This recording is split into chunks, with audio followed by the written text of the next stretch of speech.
Des relations possibles entre végétaux et micro-organismes. Observez. À gauche, engrais sans azote. À droite, engrais sans azote. Mais à gauche, vous avez une terre sans aucun apport. À droite, vous avez une terre prélevée dans un champ de luzerne.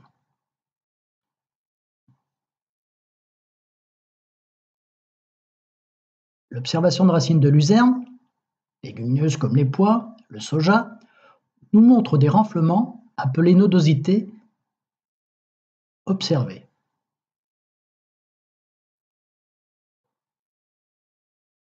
À l'intérieur,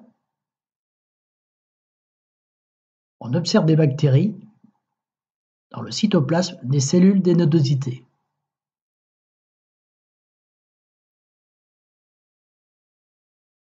Analysons le tableau suivant.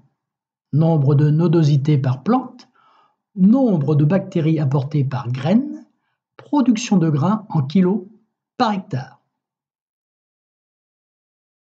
Par exemple, nombre de nodosités par plante 0, production de grains en kilos par hectare 1700.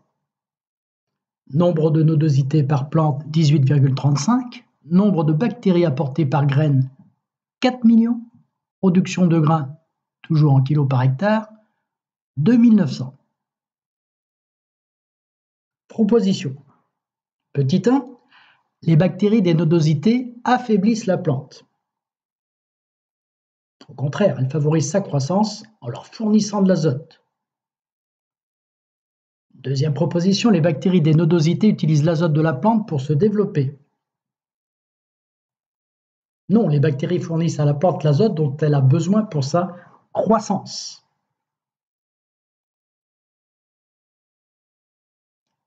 Les bactéries des nodosités sont capables de prélever de la matière organique dans le sol et de la fournir à la plante pour sa croissance. Non, les bactéries fournissent à la plante l'azote dont elle a besoin pour sa croissance. Il ne reste plus qu'une proposition. Les bactéries des nodosités sont capables de prélever de l'azote dans le sol et de le fournir à la plante pour sa croissance.